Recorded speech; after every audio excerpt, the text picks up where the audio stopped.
Welcome back. The Oneida Nation is in the beginning stages of relocating its museum. As we showed you last week, the tribe breaking ground on a new building set to open in spring of 2026 just west of Austin Straubel Airport over in Hobart. They're actually expanding and modifying this building you see here. The current museum right here opened in 1979, but more room means more educational and modern exhibits about Oneida history, culture, art, and music.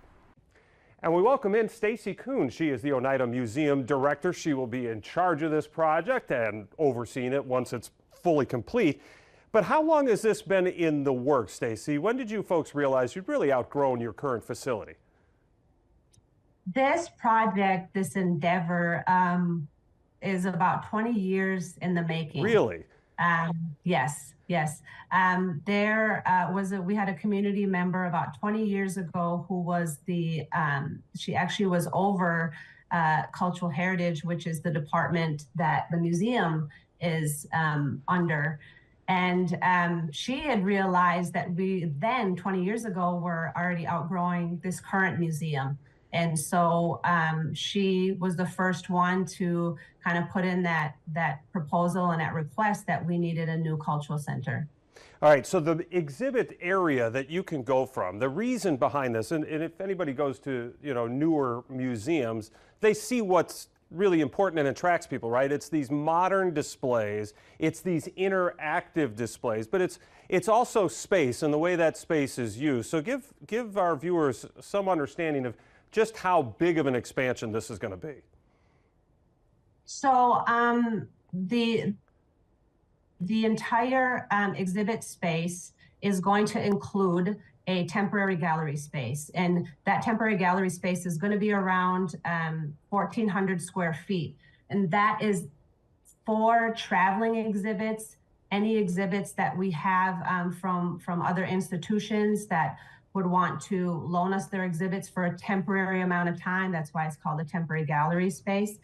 That space is in addition to the permanent gallery space where we will be exhibiting objects from our permanent Oneida collection. And that space is going to be around 5,000 square feet. Okay, and your current facility, you told me, is 800 square feet of exhibit space. Yes. So this expansion will be significant. Some of these exhibits that you have planned, we've seen some of the renderings, we're showing them during this interview, very interactive. For example, the language area, that struck me. The artist experience area, that also struck me. And I have been able to visit the Indian Pueblo Cultural Center down in New Mexico, which is a very interactive museum. It's very cool and it is very educational. This reminds me a lot of that. So I'm curious if you have toured facilities to get ideas of what you'd like. Yes, I've been in the museum field for around 20 years. So I've had my share of visiting tribal museums across the country.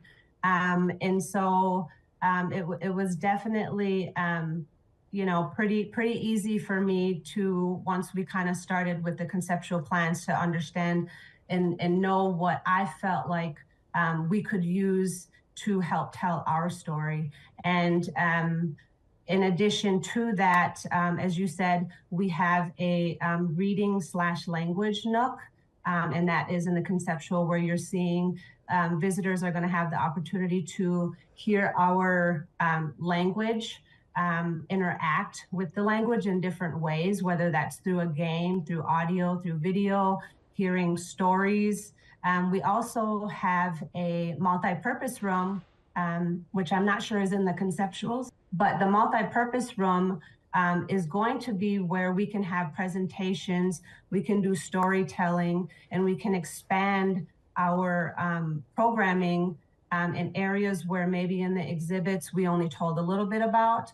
We'll have the ability to be able to expand more on that in this multi-purpose room, in addition to the honor garden outside. So we'll also be able to have the ability to have outside programming when we have nice Wisconsin days. Stacy, I'm curious, a lot of this will be to educate non-Oneidas about your culture. But how important is it for Oneidas to have this facility and also learn from it? So one of the main reasons, as I had mentioned before, is we want and need to have the ability to be able to better preserve and maintain our collection of Oneida artifacts. And so that's, that was a priority. But in addition to that, being able to expand our cultural center will allow us to be able to reach a wider audience, to be able to share our culture with visitors that walk through the doors of our facility. And in addition to that, we'll simultaneously be perpetuating our art forms, and we'll also be promoting our Oneida artists, and just having a safe space to be able to share our culture for people to learn and leave with a better understanding of what makes us Oneida, the people of the Standing Stone. And finally, all these images that you have now, these are all concepts, these are all in the planning stage, but in your mind's eye, when this all comes together and it is a successful, fully functioning, fully accepted museum, what will that look like to you? It's going to be a long time coming.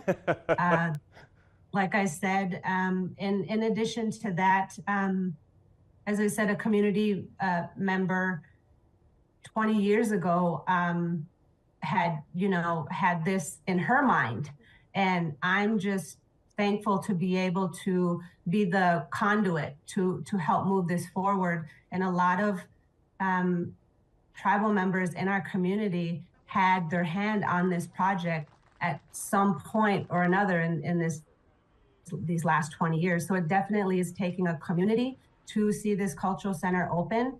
And I couldn't ask, for nothing more exciting for it to actually be, a community endeavor. Well, Stacey, we look forward to spring of 2026 and to see when those doors open. Good luck with the project. Thank you. Thank you for having me.